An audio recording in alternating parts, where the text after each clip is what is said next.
Sans plus tarder, nous allons prendre une portion de l'Écriture dans Exode chapitre 23, verset 23. Mon ange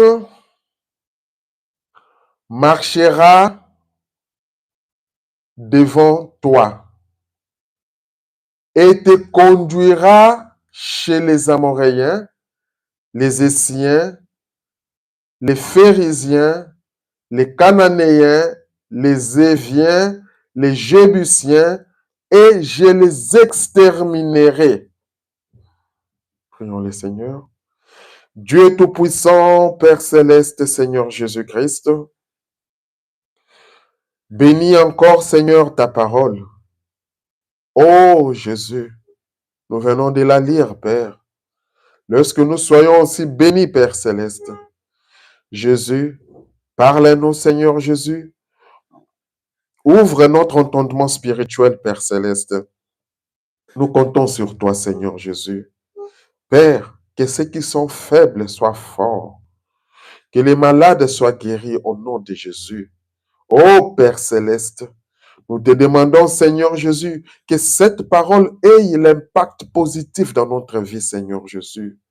Père, nous avons besoin de toi, Seigneur, mon Dieu, car tu es le seul capable de briser, Seigneur, ce pain. Tu es le seul capable de briser cette parole, Seigneur Jésus. Tu es le seul capable de nous expliquer ce message, Seigneur. Nous nous abandonnons à toi, Seigneur. Pardonne nos manquements, Seigneur. Pardonne, Seigneur, nos erreurs.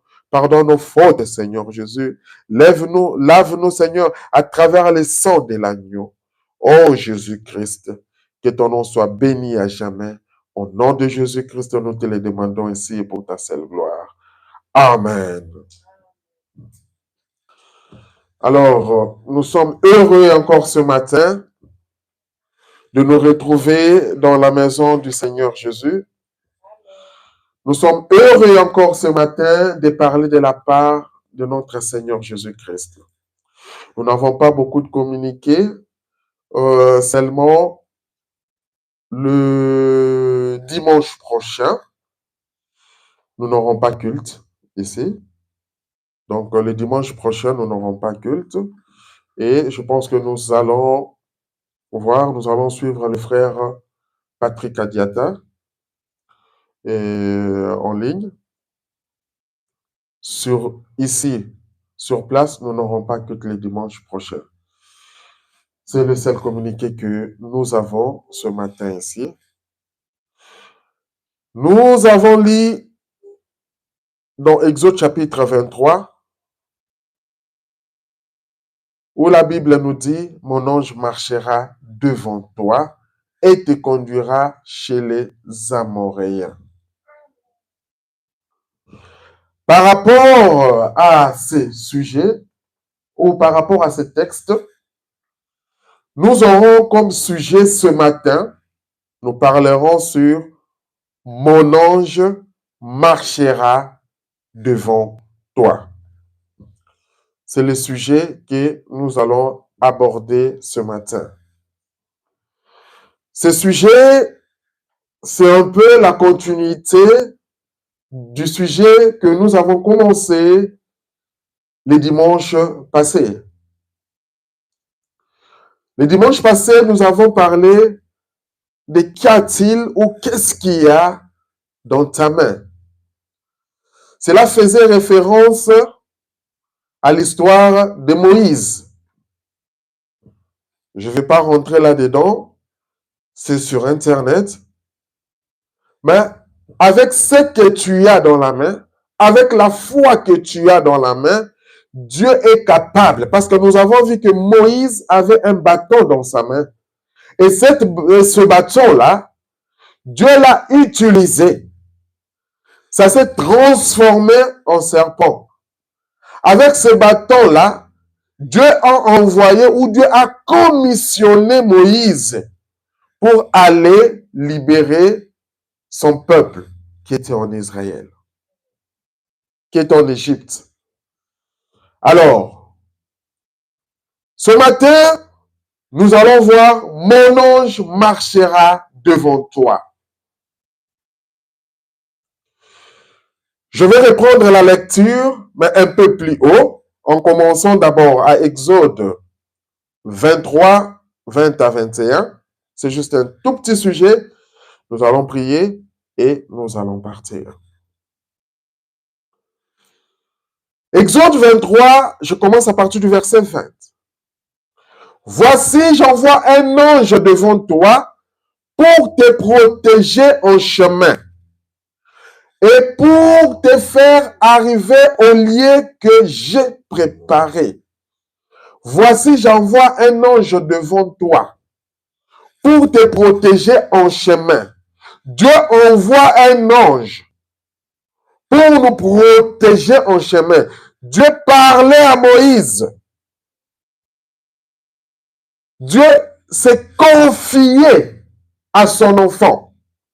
Ce matin, Dieu te dit, voici, j'envoie un ange devant toi. Et le grand ange que Dieu envoie, c'est lui-même en fait qui descend et qui agit. Tiens-toi sur tes gardes en sa présence et écoute sa voix.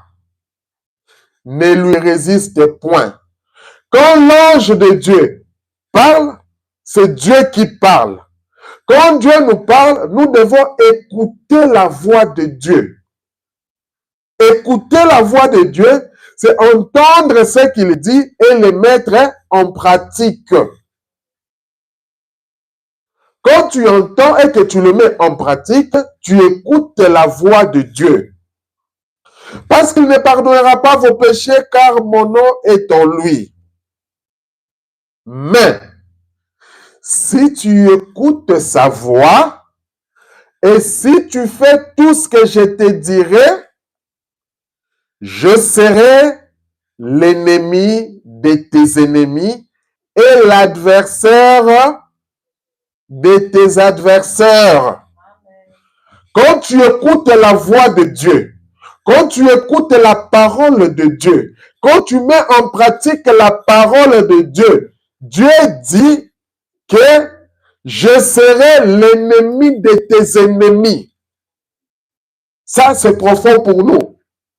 Donc, quand toi, tu écoutes la parole de Dieu, tu pries sincèrement, tu invoques Dieu, tu as foi dans la parole de Dieu. Dieu dit qu'il sera l'ennemi de tes ennemis. Donc, ceux qui sont considérés comme tes ennemis, ceux qui te combattent d'une manière ou d'une autre, ceux qui te combattent le jour ou la nuit, Dieu te dit ce matin, je serai l'ennemi de tes ennemis. Si tu es sûr que tu écoutes la voix de Dieu, si tu es sûr que tu as ce désir de mettre en pratique la vie de Dieu, rappelle à Dieu ceci, Seigneur, tu m'as dit que je serai l'ennemi de tes ennemis. L'adversaire de tes adversaires. Je vais dire à quelqu'un ce matin, que ceux qui te combattent, ils ne connaissent pas qui tu es. Ou peut-être toi-même, tu ne connais pas qui tu es. Le jour que tu comprendras qui tu es ce matin, le jour que tu comprendras qui tu es, tu vas savoir que ceux qui te combattent ne te combattent pas toi, mais ils combattent Dieu. C'est pourquoi faisons attention. Quand nous essayons de combattre un enfant de Dieu, faisons attention que ce n'est pas lui que nous combattons, mais c'est Dieu que nous combattons. Ce n'est pas lui notre adversaire, mais c'est Dieu notre adversaire. Quand tu comprends ces choses, tu es en sécurité. Quand tu comprends ces choses, tu es attaché à Dieu parce que tu sais que la Bible dit, tenez-vous tranquille, l'Éternel Dieu combattra pour vous. Chaque promesse dans les livres, elle est mienne. Tu dois avoir foi dans la parole de Dieu. La Bible dit, invoque-moi, je te répondrai. Ayez foi dans cette parole. Au chapitre 23 ou au verset 23, il dit, mon ange marchera devant toi. Donc, quand tu écoutes la voix de Dieu, mon ange marchera devant toi. Écoutez, mon ange marchera devant toi et te conduira chez les Amoréens, les Essiens, les Phérésiens, les Cananéens, les Éviens et les Jubésiens. Écoutez, et je les exterminerai. Notre sujet ce matin, c'est mon ange marchera devant toi. Quand cet ange marche devant toi, il extermine. Ça se lie avec le verset 22. Cet ange-là, quand tu écoutes sa voix, la parole de Dieu dit, mais si tu écoutes sa voix, et si tu fais tout ce que je te dirai, je serai l'ennemi de tes ennemis, l'adversaire de tes adversaires. Mon ange marchera devant toi. C'est ça notre sujet. Quand l'ange de Dieu marche devant toi, tu n'as plus peur de rien. Tu comprends que la Bible dit, l'Éternel est mon berger, je ne manquerai de rien. Quand tu comprends cela, la Bible te dit que cet ange ici, le Dieu Tout-Puissant, exterminera tous ceux qui font obstacle à ta vie. Pour les enfants d'Israël, c'était les Amoréens, c'était les Étiens, c'était les Phérésiens, les Cananéens, et j'en passe. Mais toi, dans ta vie, qu'est-ce qui te fait obstacle? Pourquoi pleures-tu? Qu'est-ce qui te fait obstacle? Quelle est cette situation qui te fait obstacle? Quelle est cette personne qui te fait obstacle? Sache que ce matin, le Seigneur te dit, mon ange marchera devant toi. Quand tu es conscient de cela, que l'ange de l'Éternel marche devant toi, alors il te dit que je les exterminerai. Donc n'aie pas peur. Nous avons vu David et Goliath. David savait que l'ange de l'Éternel était avec lui. David savait que Dieu était avec lui. C'est pour ça quand il s'est avancé devant Goliath, il est venu au nom du Seigneur Jésus. Il est venu au nom du Dieu d'Israël. Et Dieu avait exterminé Goliath. Le Goliath de ta vie sera exterminé parce que l'ange de l'Éternel marche devant toi. Dieu lui-même, il marche devant toi. Et ceci, ça fait suite à l'histoire de Moïse, quand il était parti à la montagne avec les enfants d'Israël pour recevoir en fait les 10 commandements. Quand Dieu parlait, les enfants d'Israël écoutaient le tonnerre.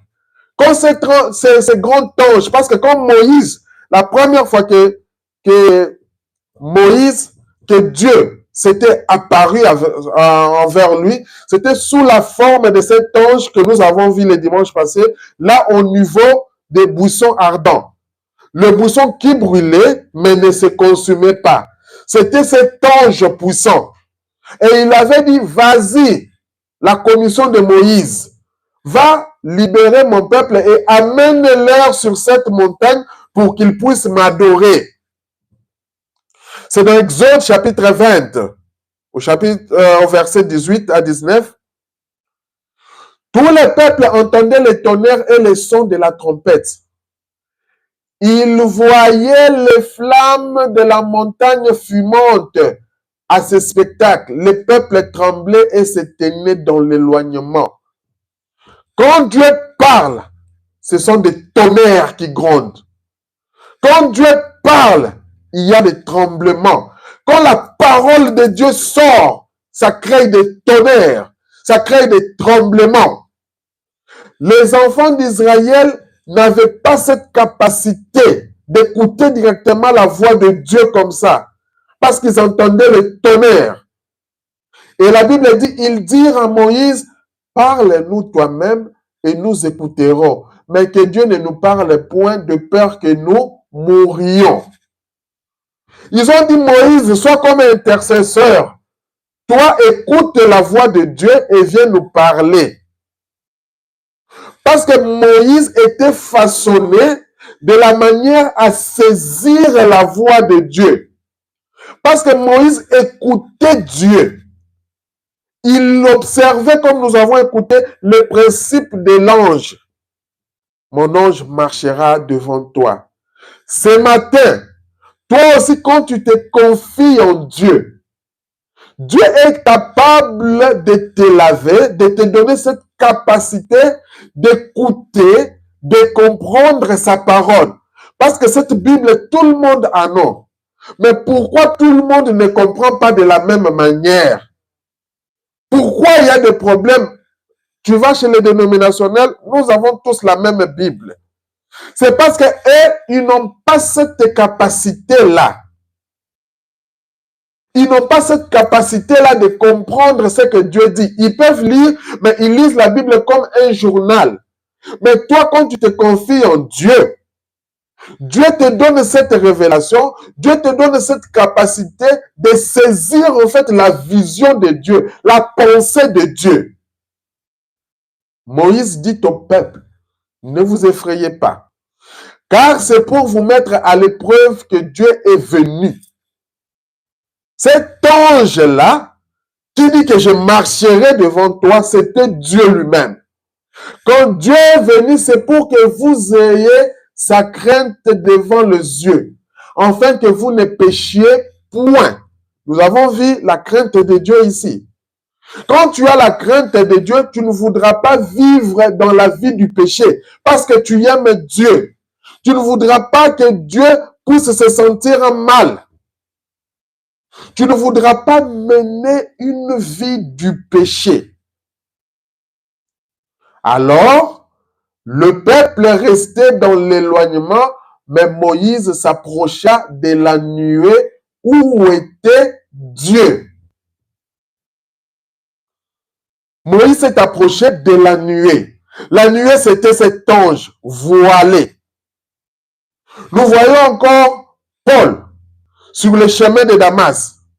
Il y avait une lumière qui était descendue. Qui lui a dit, Saül, Saül, pourquoi me persécutes-tu? Saül a posé la question. Qui es-tu, Seigneur? La voix lui dit, je suis ce Jésus que tu persécutes. Ce grand ange-là, que Saül était en train de persécuter, c'était Dieu lui-même. Nous avons vu encore Moïse, lorsqu'il a mené les enfants d'Israël devant la mer Rouge. Dieu le conduisait par la colonne de feu et la nuée de gloire pendant la nuit. Cette nuée de gloire, cette colonne de feu, c'était toujours l'ange de Dieu. En fait, quand l'ange est dans les camps, nous avons toujours la victoire. Notre sujet, c'est « Mon ange marchera devant toi ». Ce matin, tu dois croire que l'ange de Dieu, l'ange puissant de Dieu marche devant toi. Tu dois lui faire confiance. Tu dois écouter sa voix. Tu dois écouter sa voix. Tu dois avoir le temps d'écouter sa voix. Nous avons dit ça le dimanche passé. Tu dois créer un temps pour avoir l'intimité entre toi et Dieu. Le frère Branham dit dans le message « Mon ange marchera devant toi », prêché le 16 février 53, c'est la version La Voix de Dieu. Nous vivons non pas dans la dispensation chrétienne, mais dans la dispensation du Saint-Esprit. Il s'agit des actes du Saint-Esprit dans l'Église. Nous vivons dans la dispensation du Saint-Esprit. Donc, mon ange marchera devant toi. Quand l'ange là marche devant toi, en ces temps de la fin, nous vivons dans la dispensation du Saint-Esprit. Les actes du Saint-Esprit dans l'Église. Dieu n'est pas mort, Dieu est vivant. La puissance de Dieu est tellement réelle que ton problème face à la parole de Dieu doit trouver une solution. Place ta confiance en Dieu. Et la réaction de l'Église à ce que le Saint-Esprit en elle. C'est un jour merveilleux que celui où nous vivons, le temps le plus glorieux de tous les âges. Nous vivons maintenant à la toute fin des cours des activités de ce monde. Le frère Branham dit quelque part que nous vivons dans les derniers moments de l'histoire de ce monde. Jésus nous a dit, je m'en vais, mais je ne vous laisserai pas orphelins. Je vous enverrai mon esprit. Je serai avec vous et même en vous. C'est pourquoi nous parlons, nous sommes dans les actes du Saint-Esprit dans l'Église. Nous n'avons plus Moïse, mais nous avons le Saint-Esprit qui nous dirige. C'est pour ça que quand le Saint-Esprit nous dirige, nous devons prouver que ce Dieu est vivant. Tu prends ce problème-là qui paraît toujours compliqué, tu apportes cela à Dieu. Nous voulons voir les actes du Saint-Esprit. Nous nous préparons à entrer dans ce glorieux âge que nous attendons tous depuis si longtemps et dont les prophètes hébreux en ont parlé au fil du temps. 9. Écoutez, et cette colonne de feu où l'ange était, l'ange de l'alliance. Je crois que tous les ministres seraient d'accord avec cela, que c'était l'ange de l'alliance. Si c'est l'ange de l'alliance, alors c'était le Seigneur Jésus. C'était Dieu le Saint-Esprit. Donc cet ange-là, mon ange marchera avec toi. C'est l'ange de l'alliance, c'est le Seigneur Jésus-Christ. C'est Dieu sous forme du Saint-Esprit. Car Moïse a choisi de subir l'opprobre de Christ, regardant cela comme une richesse plus grande que les trésors de l'Égypte. Vous voyez, de Christ. Moïse a accepté de subir l'humiliation. On le voit, tu viens avec un bâton pour dire que Dieu a dit libérez mon peuple. On s'est moqué de lui. Toi, dans ta vie, quand tu prends position pour cet ange puissant, que disent les amis? Que disent la famille? Quand aujourd'hui tu as prié, ce problème, tu n'as pas vu la solution. Demain, tu pries, tu n'as pas vu la solution. Que disent les autres? Quelle est ton attitude par rapport à cela? Moïse a accepté l'opprobre. Il a accepté qu'on puisse l'humilier, qu'on puisse se moquer de lui. Mais toi, quand il s'agit de toi maintenant, quelle est ta position par rapport à cela? C'était Christ, le Logos, l'ange de l'alliance qui conduisait les enfants d'Israël de l'Égypte au pays promis. Mon ange marchera devant toi. Cet ange-là, c'était Christ, c'était le Logos. C'est lui qui conduisait les enfants d'Israël pour les amener à la terre promise. Nous savons qu'ici, sur cette terre, nous sommes des pèlerins. Nous sommes des passagers. Il a dit que je m'en vais. Nous revenons toujours à la Pâque. Quand il est mort, il est ressuscité. Il a dit que je m'en vais vous préparer une place. Car dans la maison de mon Père, là, il y a plusieurs demeures. Donc, nous savons où nous allons. C'est pourquoi nous menons une vie correcte par rapport à la parole de Dieu. Ou c'est pourquoi nous devons mener une vie correcte par rapport à la parole de Dieu. Parce que nous savons qu'un jour, cette vie sur cette terre va s'arrêter.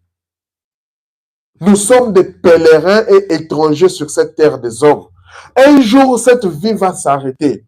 Nous allons au travail. Un jour, quelque chose peut arriver. Un jour, ça sera la dernière fois que l'on prendra les volants. Un jour, ça sera la dernière fois que nous viendrons ici. Un jour, ça sera la dernière fois que tu regarderas les gens en face. Mais après cette vie, tu penses que c'est la fin du monde? Non. Après cette vie, il y a une autre vie. La question est, où passeras-tu ton éternité? Et tout dépend de la manière que tu vis présentement. Tout dépend de la position que tu as pour Christ, pour la parole. Ce qui n'était qu'une préfiguration, comme il a fait dans le naturel, cette époque-là, il le fait dans le spirituel aujourd'hui. Dans le naturel, il a conduit les enfants d'Israël parce qu'il y avait une terre promise. Mon ange marchera devant toi. Cet ange marchait devant lui. Nous avons vu dans Exode 20, Exode 18, les 10 commandements. Et quand tu lis Exode 18, tu commences 18, 19, tous les chapitres là, Dieu est en train de donner les consignes, les exigences par rapport à sa parole. Ne faites pas ceci, ne marchez pas comme ça, ne faites pas ceci, ne faites pas ceci. C'est exactement la même chose pour notre marche spirituelle. Nous avons le message de l'heure. Nous avons la parole de Dieu. Nous avons l'ange dans notre camp. Mais est-ce que nous écoutions ce qu'il dit? Quand nous écoutons la parole de Dieu, c'est-à-dire que nous écoutons et nous mettons en pratique. Car il le fait dans le spirituel aujourd'hui. Nous savons que quand l'ange était dans les camps, comme Moïse était avec les enfants d'Israël, l'ange était en train de pourvoir à tous leurs besoins. Que ce soit le besoin de la nourriture, il faisait descendre la manne du ciel.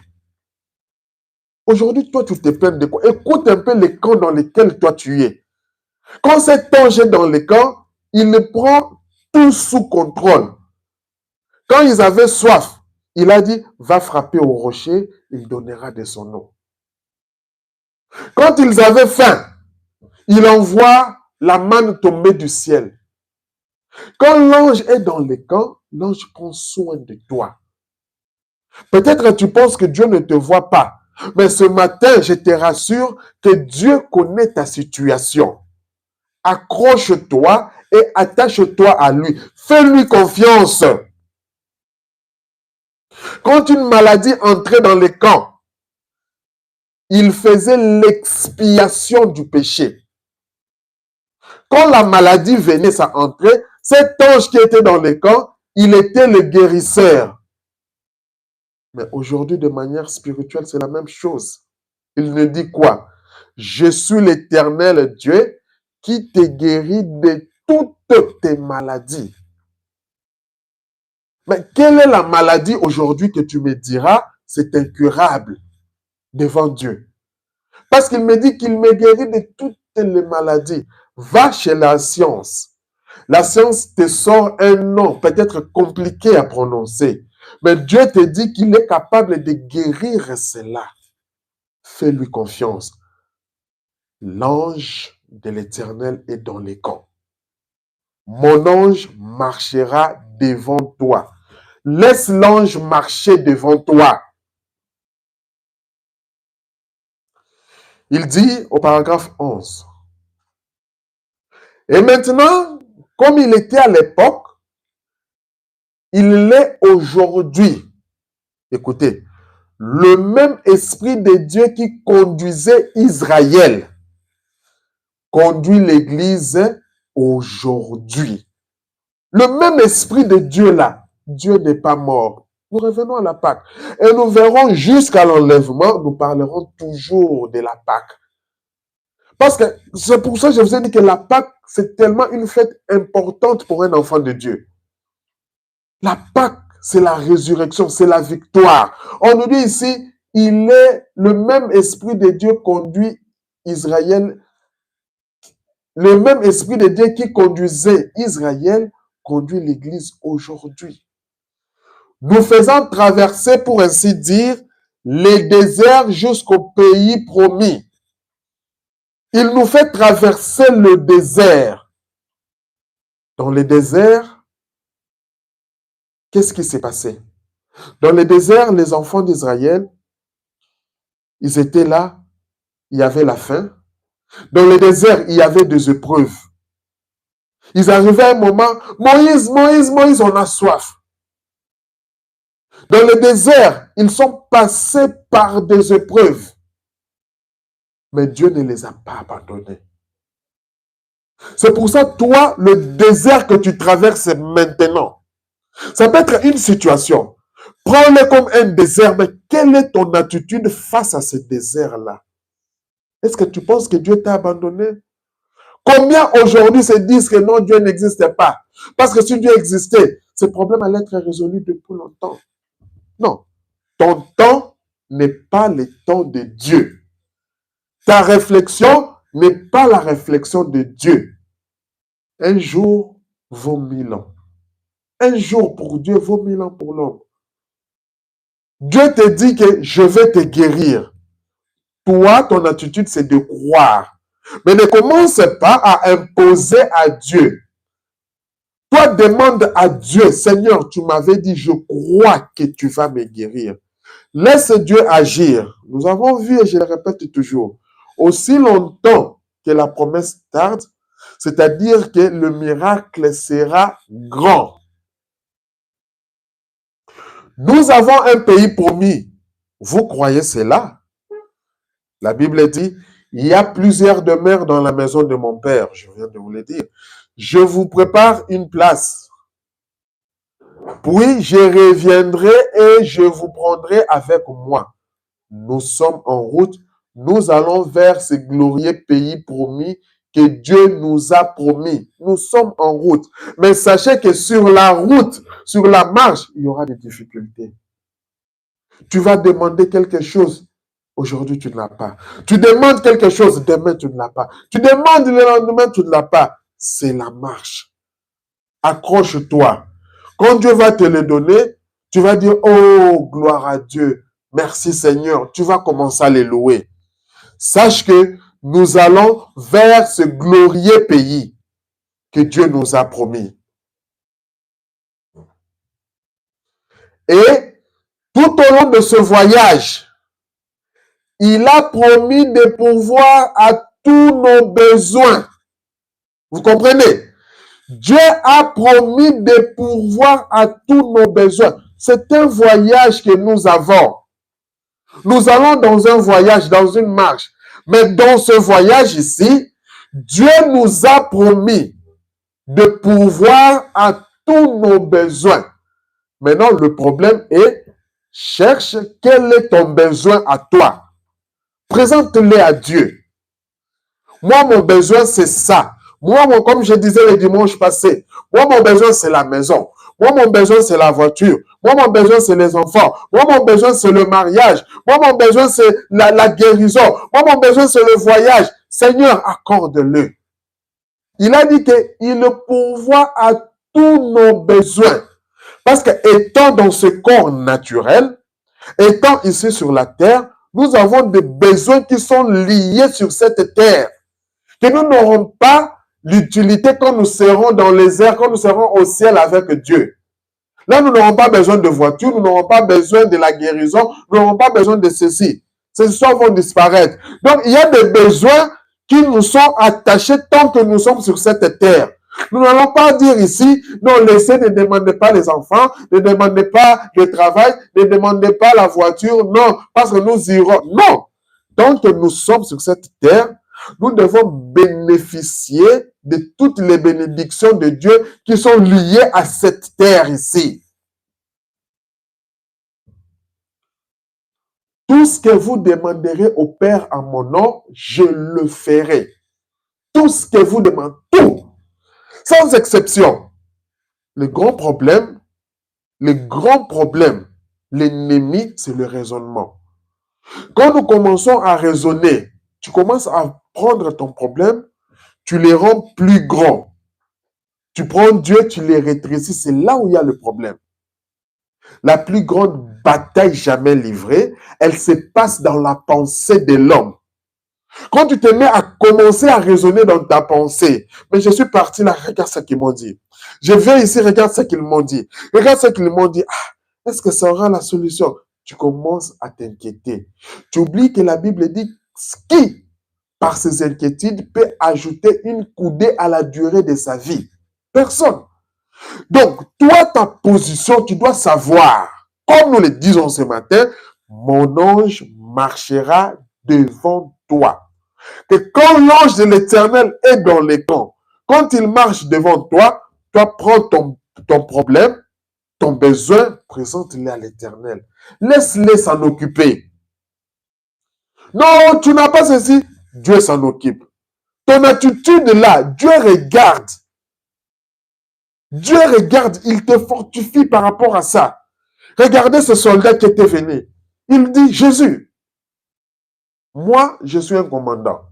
Si je dis à mes hommes, fais ceci, fais cela, ils vont le faire.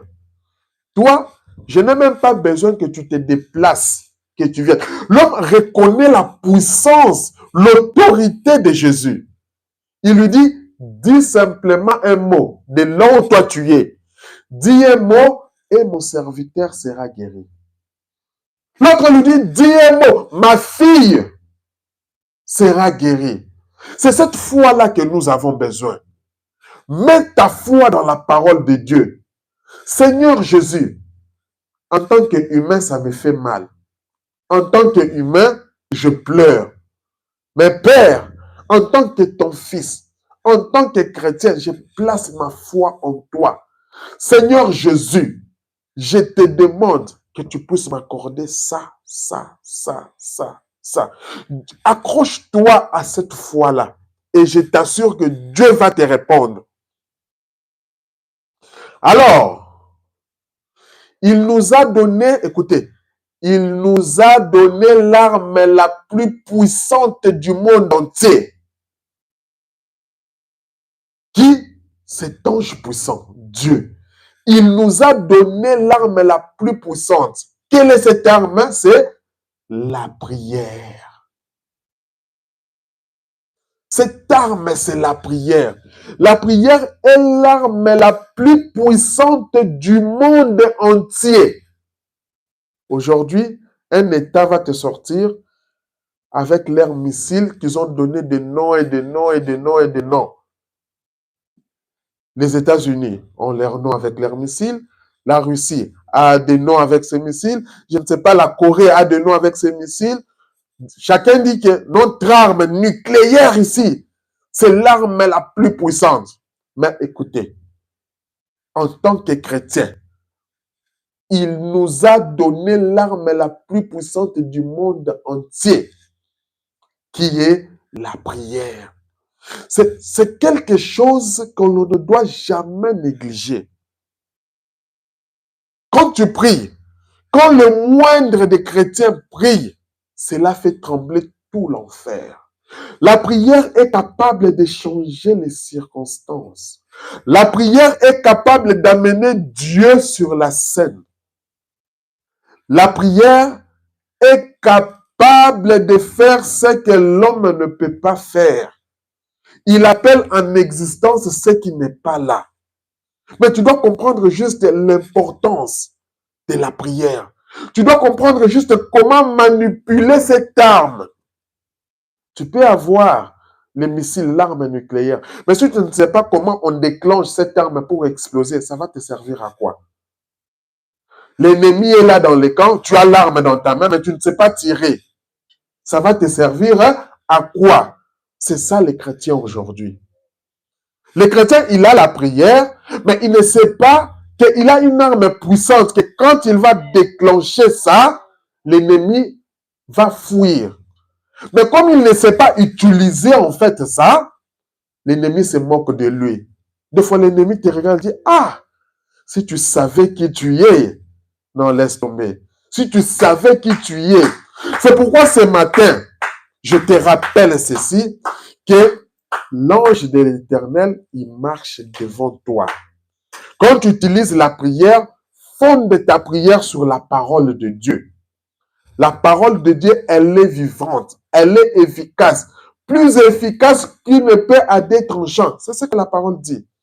Quand tu pries, invoque Dieu. On va vous dire combien de gens ont invoqué Dieu et les circonstances ont changé. Nous avons vu avec vous le roi qui a invoqué Dieu et Dieu a ajouté 15 années à la durée de sa vie. Josué, pendant la bataille, il invoque, il dit au soleil, arrête-toi, le soleil s'arrête. Nous avons plusieurs exemples dans la Bible, mais tout ça nous les lisons, mais est-ce que nous voulons faire de cela maintenant notre vie? Que la puissance de Dieu, nous sortons Dieu de l'histoire. Que cela devienne maintenant, qu'il devienne notre Dieu réel. C'est la prière qui change les choses. C'est ça le secret. Tu viens, pasteur, regarde, il y a ça, il y a ça, il y a ça. Moi, en tant qu'homme, je ne peux rien te donner. Qu'est-ce qui va changer les choses? C'est la prière. Écoutez, ce que le frère Branham dit, lisez avec moi. Le chrétien ne se rend pas compte du pouvoir qu'il a lorsqu'il s'agenouille devant le Dieu Tout-Puissant au nom de Jésus-Christ. C'est ça le problème. L'exemple que je vous ai donné, tu as l'arme, mais tu ne sais pas comment déclencher, tu ne sais pas l'utiliser. C'est ça le problème avec le chrétien qui se dit chrétien aujourd'hui. Le chrétien ne se rend pas compte du pouvoir qu'il a. Vous savez que la prière est capable de faire changer la décision de tout un pays. Moi, j'ai expérimenté ça. La prière est capable de faire changer une décision de tout un pays. On te dit que non, dans ta condition ici, la loi dit qu'on doit vous faire ça. Tu vas en prière. Quand tu termines, tu viens. Une autre loi sort dans les néants comme ça. On dit, écoutez, avec ça, on peut lui accorder ceci. Donc, la prière peut changer. La prière peut changer les circonstances. Donc, toi, aie confiance en Dieu. Place ta confiance en Dieu. Quand tu as la confiance en Dieu, tu parles là où les gens, ils peuvent t'accorder quelque chose, même eux-mêmes ne comprennent pas pourquoi ils t'ont accordé cela.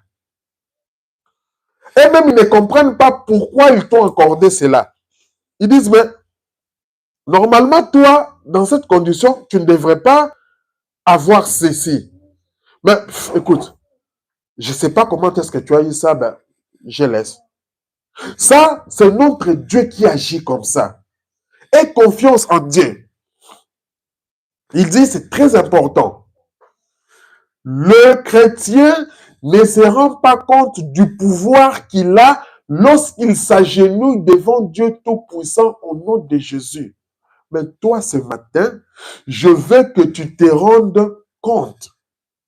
Que tu saches que quand toi, tu te mets à genoux, ce n'est pas de la blague. Quand toi, tu parles à Dieu, ce n'est pas de la blague. Je veux que tu puisses te rendre compte que Dieu est capable d'écouter, d'exaucer, de répondre. Et quand tu es chrétien, tu sais que si Dieu n'a pas répondu aujourd'hui, il répondra demain. S'il n'a pas répondu demain, il répondra le lendemain. S'il n'a pas répondu le lendemain, je sais qu'il va répondre. C'est comme ça que marche un chrétien. Un chrétien ne marche pas avec le raisonnement, mais un chrétien marche avec la foi. C'est ça qu'on appelle la foi. Mais toi, ça fait un mois, papa. Tu continues à partir là-bas, on m'avait dit, ça fait un mois. Maman, ça fait un mois. Je dis, un mois. Un mois, c'est petit. Ça fait un mois. Oh, gloire à Dieu. Tant que ça tarde, la bénédiction sera grande. C'est ça, la position d'un enfant de Dieu. Écoutez, ces chrétiens, ils ne se rendent pas compte de la puissance de cela. Si seulement les gens pouvaient prendre conscience, c'est ça la prise de conscience. Maman, papa, l'arme que tu as dans ta main, prends conscience, quand tu appuies ces boutons, ce qu'on appelle la cachette, ça va en un seul coup, ça va exploser tous ses ennemis. Quand tu prends conscience de ça, même toi-même, ton attitude va changer. Tu verras les ennemis viennent, tu vas commencer à rigoler. Ils viennent. Tu dis, vous êtes encore un peu, venez. Tel problème, ajouté. Tel problème, ajouté. Bon, ça va maintenant. Appuie maintenant sur la cachette et tous vont disparaître. C'est comme ça que marche un chrétien.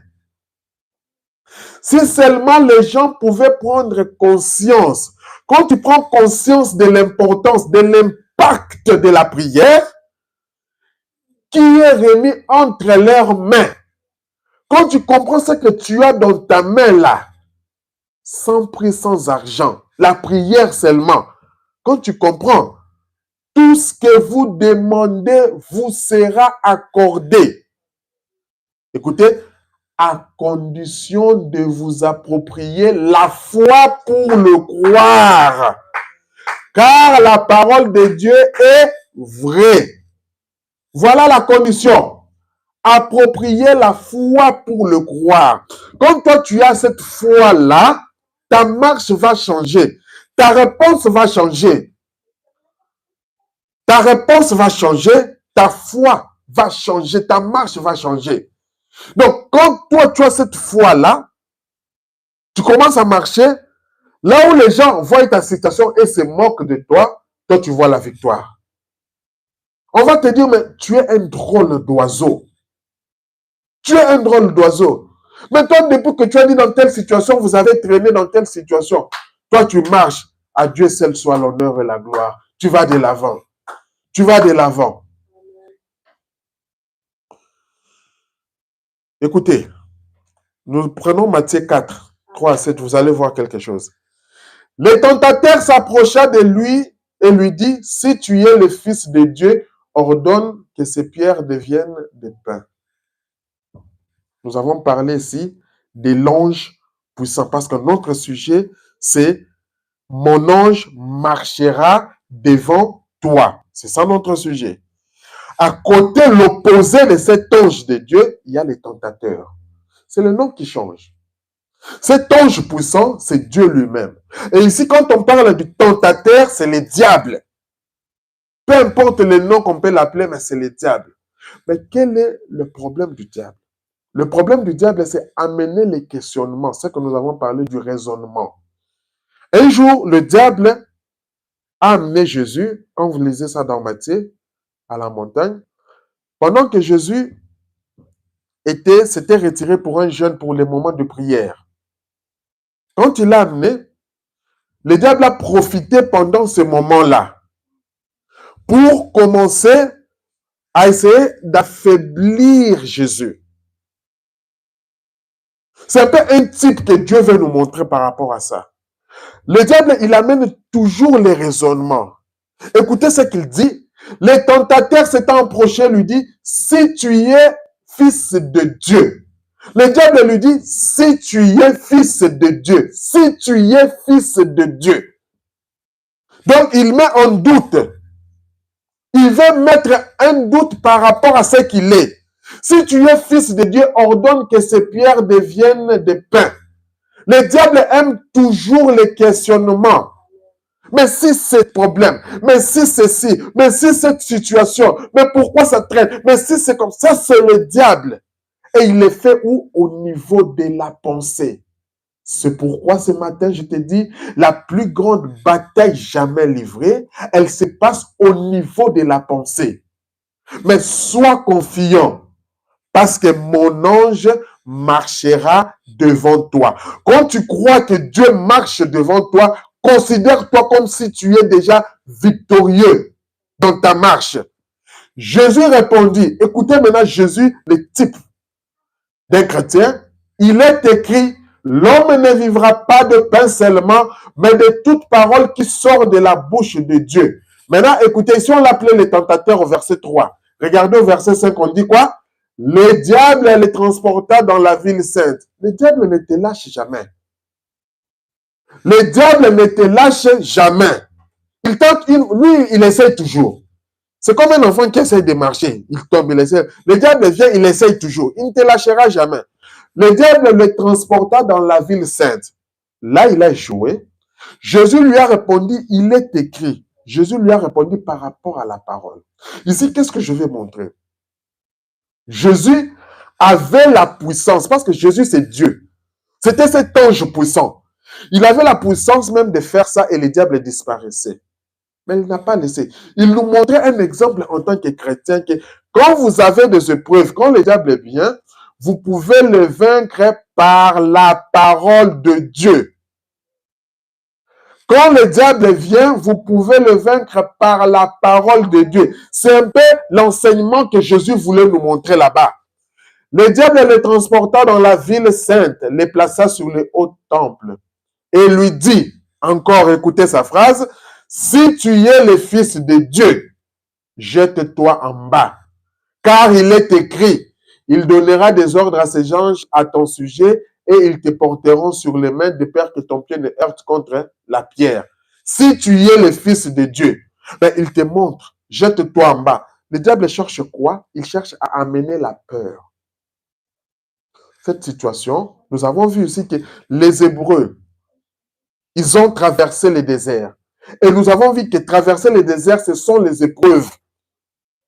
Il lui dit, si tu es le fils de Dieu, le diable veut amener la peur, il amène les questionnements. C'est comme ça que c'était passé avec Moïse. Non, si nous étions, les si là, ce sont des histoires du diable. Si nous étions en Égypte, nous n'allions pas mourir de faim. Si nous étions en Égypte, nous n'allions pas si.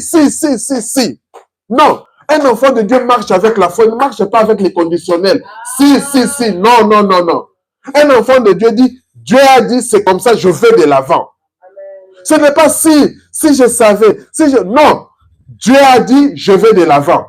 Par ces meurtrissures, nous sommes guéris de toutes nos maladies. J'ai dit Amen, je vais de l'avant. Nous avons vu le dimanche couler avec le sang, le décolorant.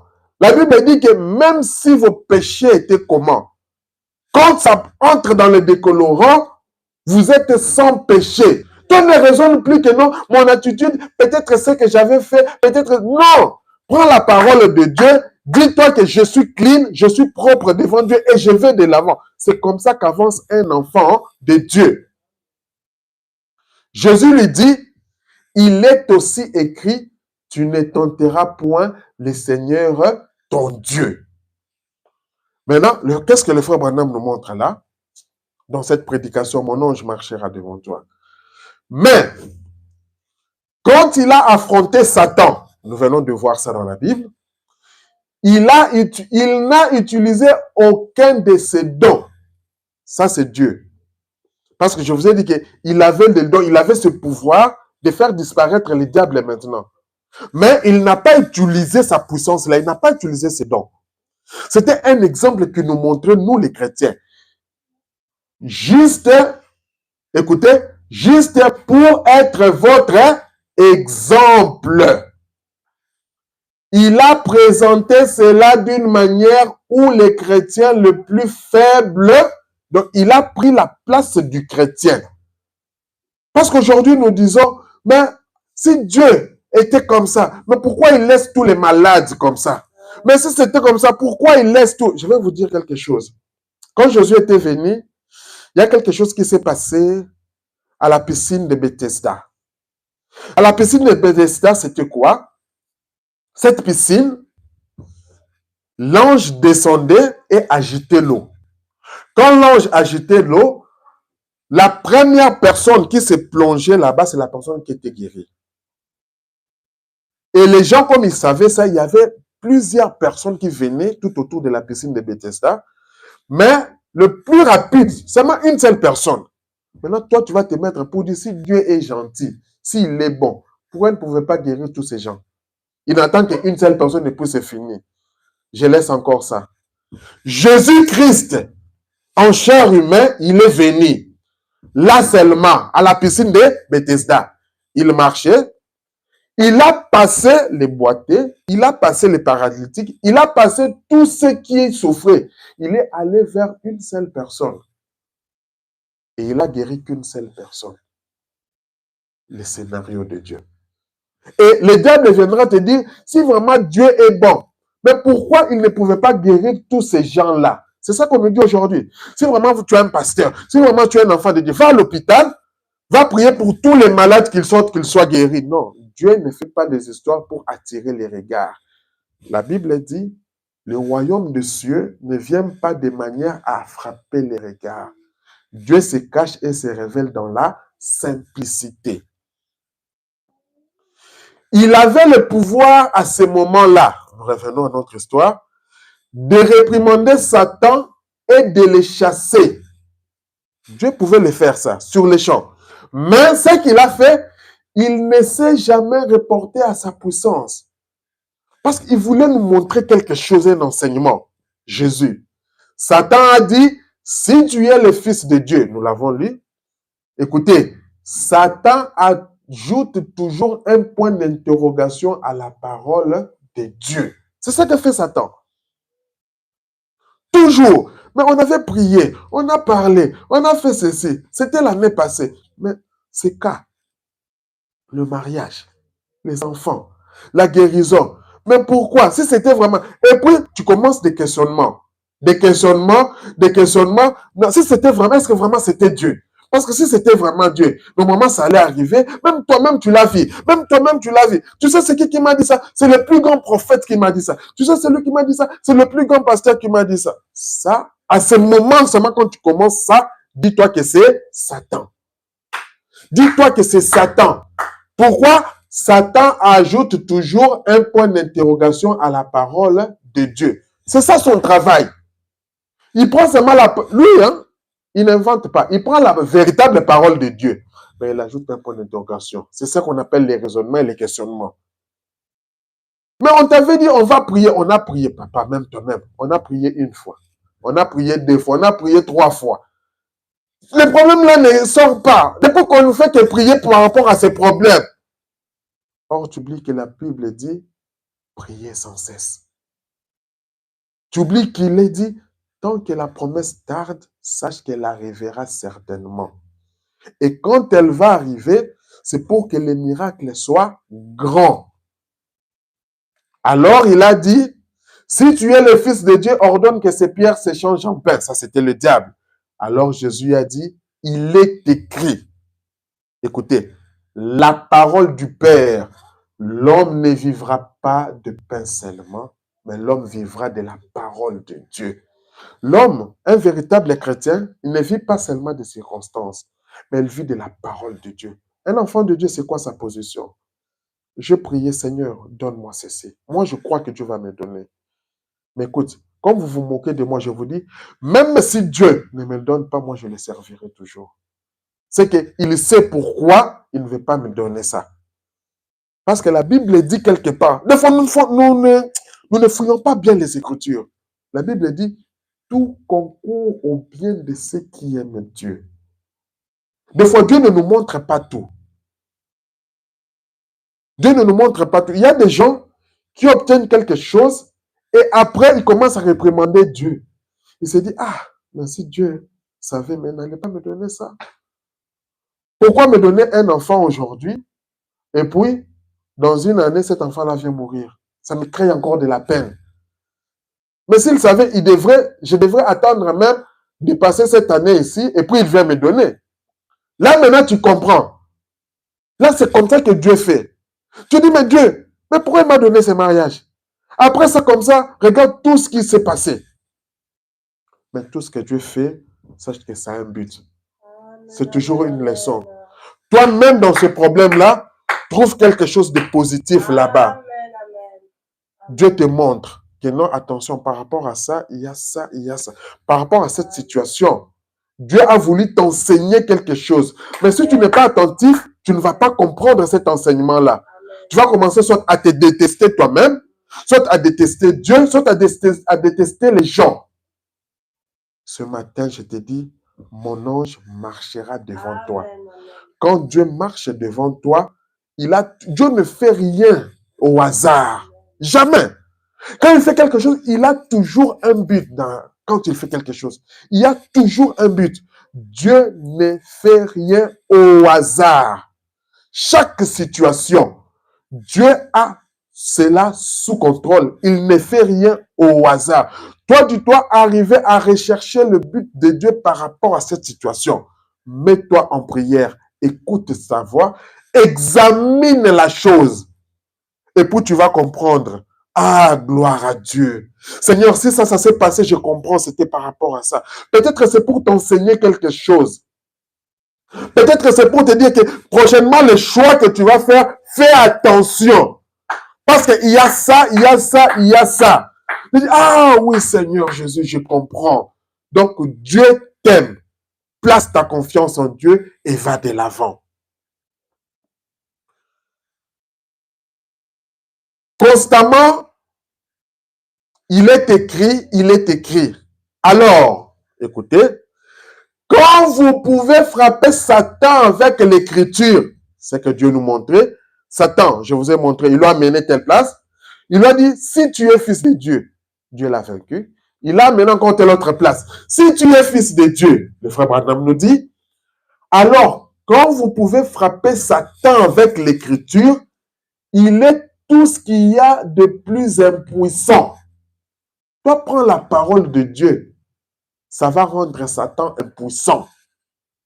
C'est pour ça, comme Satan sait cela, il amène les raisonnements. Parce que le raisonnement, ça amène la faiblesse.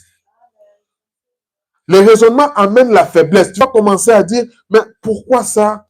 Pourquoi? Et puis tu commences à dire, d'ailleurs, je ne veux plus prier pour ce sujet, je suis vraiment fatigué. Ça, c'est le diable. Il cherche maintenant à t'éloigner. Quand tu commences à comprendre cela, il est temps de te ressaisir. Dire, Satan, je te mets dehors. Amen. Satan, tu ne m'auras pas. Amen. Il est tout ce qu'il y a de plus impuissant. Vous voyez, en toute chose, peu m'importe, eh bien, il ne revient ni à moi, ni à votre pasteur de prier. Nous devons prier avec vous, mais il faut que ce soit votre propre foi personnelle qui opère la guérison. Ça, c'est important. Il ne revient ni à moi, ni à votre pasteur de prier. Nous devons prier avec vous. Tu m'apportes ton problème. Ne laisse pas que mon pasteur va commencer à prier, toi tu t'en fous. Ça n'aura pas de solution. Nous allons prier ensemble. Moi, dans mon coin, je prie pour toi par rapport à ce problème. Toi aussi, tu pries. Mais la plus grande chose, c'est quoi? Il faut que ce soit votre propre foi personnelle. Ce matin, je viens activer ta foi personnelle. Mon ange marchera devant toi. C'est la parole de cet ange, c'est la prédication de ce matin. Quand cet ange marche devant toi, tu dois activer ta foi personnelle. Quand toi, tu actives ta foi, Dieu regarde un frère X, Dieu regarde une sœur Y qui s'associe à toi dans ta prière, alors Dieu va agir. Oh! Jésus n'a jamais guéri qui que ce soit sans que le Père ne lui ait montré premièrement. Sans que le Père ne lui ait montré premièrement le scénario de Dieu. C'est pour ça que je vous ai dit qu'il est parti à la piscine de Bethesda. Le Père lui avait montré que ce paralytique-là, c'est lui qui était allongé, mais pas tous les autres. Il ne pouvait pas faire autrement. Parce qu'il était venu pour accomplir la parole de Dieu. Eh bien, c'est ce qu'il a dit. Comme nous l'avons vu hier soir dans Jean chapitre 1, voilà. En vérité, je vous l'ai dit, le Fils ne peut rien faire de lui-même. Il ne fait que ce qu'il voit du Père. Il ne fait que ce qu'il voit du Père. Quand toi, tu vois ta situation ne va pas, tu commences à abandonner. C'est ce que je viens de dire. Tu commences à abandonner. Mais un chrétien n'abandonne pas. Un chrétien persévère. Il persévère. Regardez Job. Regardez Job. Job commence à perdre chaque jour. Aujourd'hui, Job perd ça. Demain, Job perd autre chose. Le lendemain, Job perd autre chose. Quelle a été l'attitude de Job? Job a persévéré. Job a persévéré dans la prière. Job n'a pas abandonné. Un chrétien n'abandonne pas. Peu importe le nombre des années. On te dit, mais au juste, tu continues à aller à l'église, pourquoi? Parce que quand on va à l'église, Dieu doit te répondre. C'est ça, c'est le raisonnement du diable. Mais tu vas à l'église, ça fait 1 mois, ça fait 1 année, ça fait 5 ans, ça fait 10 ans. Tu n'as jamais eu de solution. Tu continues à aller à l'église, pourquoi? Tu peux rester à la maison, tu pries, tu t'assois. Ça, c'est le diable. Dis au diable, un chrétien n'abandonne pas. Je suis un enfant de Dieu et Dieu va me répondre. Même s'il ne me le donne pas, c'est que c'est pour mon bien. Mais comme il m'a dit qu'il va me donner tout ce que j'ai besoin sur cette terre, je demande qu'il puisse me l'accorder. Alors, il va me donner au bon moment. Le frère Branham dit, mais pas nous. Nous qui sommes en contact avec la sphère spirituelle de Dieu, il ne parle pas de nous, eh bien, on a prié pour moi. Écoutez, je n'ai pas été guéri. Alors, j'imagine que ça ne vaut rien. Ça, c'est le raisonnement de l'homme. Oh, quel pauvre appât au corneille vous êtes pour Dieu. Voyez, regardez. Non, monsieur, vous ne pouvez pas dire ça. On a prié pour moi, je n'ai pas été guéri et j'abandonne. Écoutez, Dieu veut quelqu'un qui n'abandonnera pas. Un gagnant ne lâche jamais. Maintenant, ce matin, Dieu, mon ange marchera devant toi. Avec cet ange qui marche devant toi, tu veux être un gagnant ou tu veux être un perdant? N'oubliez jamais que nous avons le libre arbitre, ta foi personnelle. Un lâcheur, écoutez, un gagnant ne lâche pas et un lâcheur ne gagne jamais. Tu commences à courir. Je suis fatigué. Tu rentres. Mais tu ne vas jamais arriver au bout de la course. C'est ça qu'on dit, un gagnant ne lâche jamais. Quand tu sais que je dois gagner, tu ne vas pas lâcher. Tu arrives, tu es fatigué, mais tu continues jusqu'à ce que tu vas toucher la fin de la course. Un gagnant ne lâche jamais et un lâcheur ne gagne jamais. À toi de choisir. Tu veux être un gagnant ou tu veux être un lâcheur. Si tu es un gagnant, peu importe la situation. Si tu es un gagnant, peu importe la situation, tu ne lâcheras pas. Le diable qu'il vienne à gauche, à droite, tu ne lâcheras pas. Nous avons vu que les enfants d'Israël dans le désert, c'était des épreuves. Et dans la marche spirituelle, nous avons des épreuves avant d'atteindre le but. Nous avons les épreuves avant de bénéficier de quelque chose. Nous passons par des épreuves. Les épreuves forment nos caractères. Vous devez rester là. Appelez, écoutez, appelez encore les choses par leur nom devant Satan. Non, tu vois comme le médecin dit par rapport à ça. D'abord, il y a des myomes. Regarde, et puis en plus, tu sais quoi? Pire encore, l'utérus n'existe même pas. Donc, tu ne vas jamais accoucher. Ça, c'est le diable. Dis-lui, d'ailleurs, c'est bien. Comme maintenant, même l'utérus n'est pas là. C'est pourquoi je vous dis, tant que la promesse tarde, c'est-à-dire que la bénédiction sera grande. Et tu verras, ta joie sera grande. D'ailleurs, comme l'utérus n'est pas là, je vais encore prier. Mon Dieu là est capable de créer l'utérus. Mon Dieu là est capable d'enlever les myomes. Et puis, mon Dieu là est capable de me donner des enfants. Oh non, tu vois, dans ce coin ici, c'est compliqué, il n'y a pas de message. Tu ne vas jamais trouver un frère. Va chercher même chez les païens, comme ça tu te réjouis. Non, d'ailleurs c'est bien. Comme ils ne sont pas là, Dieu va créer une personne. Dieu va susciter quelqu'un qui viendra. Au temps de Dieu, même moi je sentirai que c'est lui. Quand cette personne viendra, Dieu viendra, je vais me marier, et puis ça sera un témoignage. C'est comme ça, un gagnant ne lâche jamais. Un lâcheur ne gagne jamais. C'est comme ceci, ainsi dit le Seigneur. Le Seigneur l'a dit, il est écrit, il est écrit, il est écrit. Peu importe ce qu'il dit, toi tu vas rester avec, Il est écrit juste là. Toi, c'est ça. Regarde qu'est-ce que dit la parole. Mon ange marchera devant toi. Écoute ceci. Écoute ceci.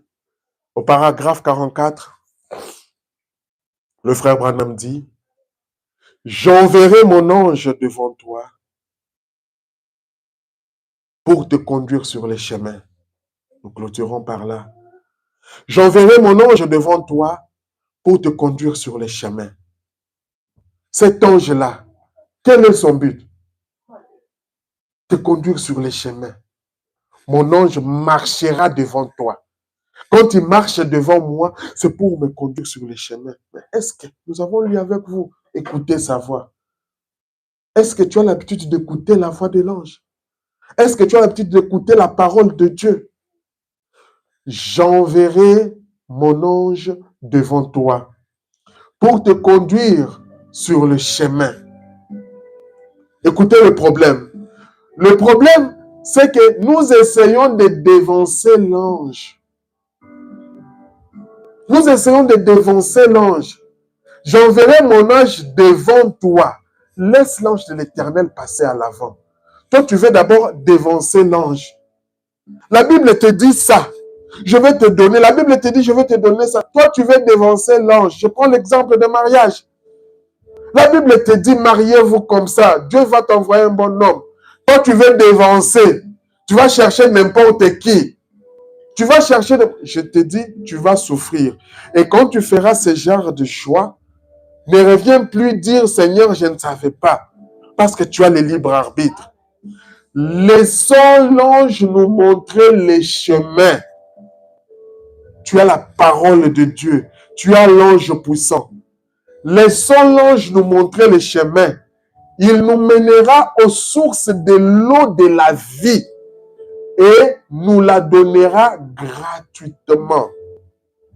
Tout ce que Dieu va nous donner, c'est gratuitement. N'oublie pas, c'est ta propre foi d'abord. Quand toi tu crois en ce que tu pries, quand nous faisons, nous appelons cela une association seulement de prière. On vient s'associer à ta prière. Seigneur Jésus, pense à mon frère. Seigneur, pense à ma soeur dans sa situation. Et toi-même, tu actives ta foi. Et je te dis ce matin, quand tu prends conscience que l'ange marche devant toi, alors tu vas marcher comme un victorieux, comme un gagnant et non comme un lâcheur. Pour ce matin, que Dieu vous bénisse. Et nous allons nous tenir debout et que chacun de nous puisse prier le Seigneur Jésus.